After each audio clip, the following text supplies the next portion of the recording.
てくるのはどうしてなのだ？ふふ、実はそのツンデレ、ただの性格じゃないのよ。古代エジプト人の異常な猫ガチャと、国を滅ぼしかけた狂気の動物愛が生んだ、人類最大の罪であり最高の奇跡なの。どういうことなのだ？今日のズン&メタンの解説コーナーは、エジプト最強のツンデレの歌詞から、猫のツンデレ進化の謎に迫るわよ。これを見れば、あなたの猫の見方が変わること間違いなしよ。ナイルの川のほとり、ペルシャ軍が埋め尽くすの。縦に描かれたのは高貴なる猫。弓引く手止まるこの身を震わす秘境。武器捨て膝ついて破れ去るエジプト。縦に猫が描いてあるだけでエジプト軍は負けちゃったのだ。そうなの。これはペルシウムの戦いという歴史上のエピソードよ。エジプトの動物王託性は古代世界では有名だった。敵のペルシャ軍は、エジプト人は猫を傷つけられないという弱点をついて、縦に猫を描いたり、生きた動物を陣形に配置したりしたのよ。動物が好きすぎて国が滅びかけるなんて、オタクの鏡というか、ちょっとやばいのだ。でも、ヤバさはこれが頂点じゃなかったの。その後、ギリシャやローマ人に支配されたエジプト人たちは、アイデンティティを保つために自分たちの伝統文化である動物崇拝をさらに激化させていったの。そして実は猫のデレはこのヤバさから生まれたのよ。どういうことなのだ？我らの強い願い。デレが欲しい、デレが欲しい。集めて祈る奇跡。天使のような子猫。神殿満ちるモフモフ。熱狂的な崇拝のあまり、エジプトの神殿では神聖な動物として何千匹もの猫を飼育する神殿ビジネスが行われていたの。何千匹？想像するとちょっとキモ。いや、すごい光景なのだ。虐げられたオタクが、オタクに優しいギャルを求めるように、他国から虐げられたエジプト人は、ふと懐っこい猫を求めたわ。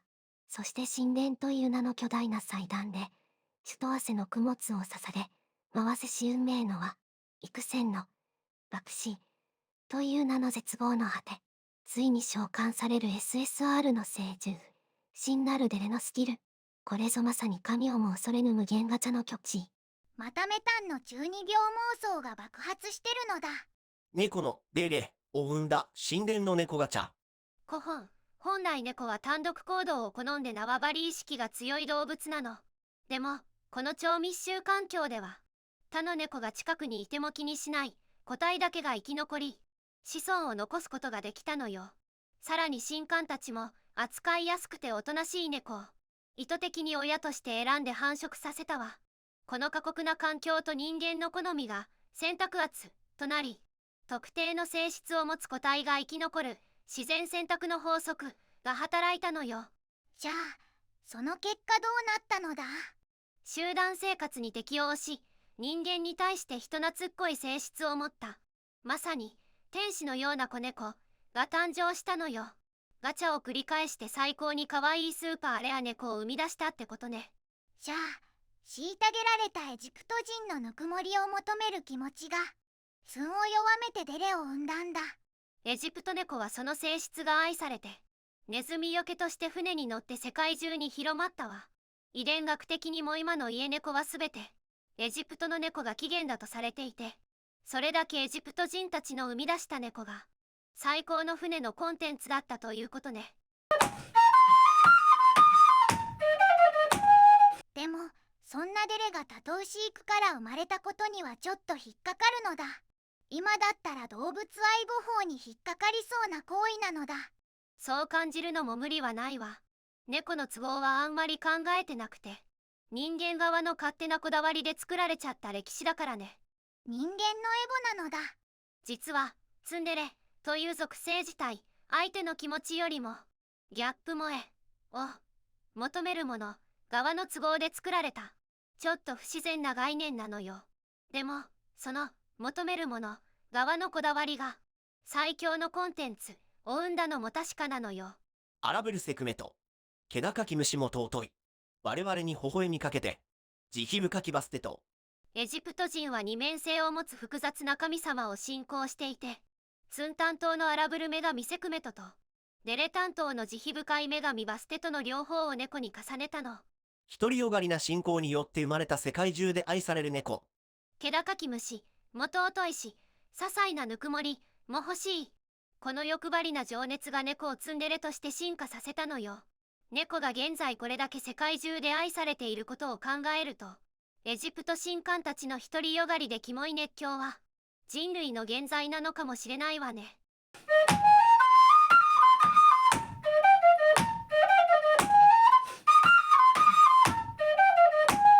今日のまとめなのだ。古代エジプトの度を越した動物オタクっぷりと神殿での猫ガチャが単独行動だった猫を人懐っこく進化させたのだ。そして神の二面性を投影した人間たちの欲張りな願いが今の最強のツンデレ猫を生み出したということね。愛する側の都合で作られちゃった歴史はあるけど、やっぱり猫は最高なのだ。最後まで見てくれてありがとう。面白かったらチャンネル登録と高評価をお願いするのだ。コメントも待っているわ。チャンネル登録をすれば、あなたも栄えある猫神官として、永遠にモフモフの刑に処してあげるわよ。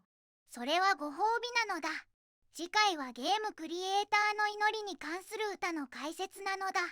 意外な存在に対する祈りを楽しみに待っててね。神頼みってことなのだ。それじゃあ、バイバイ。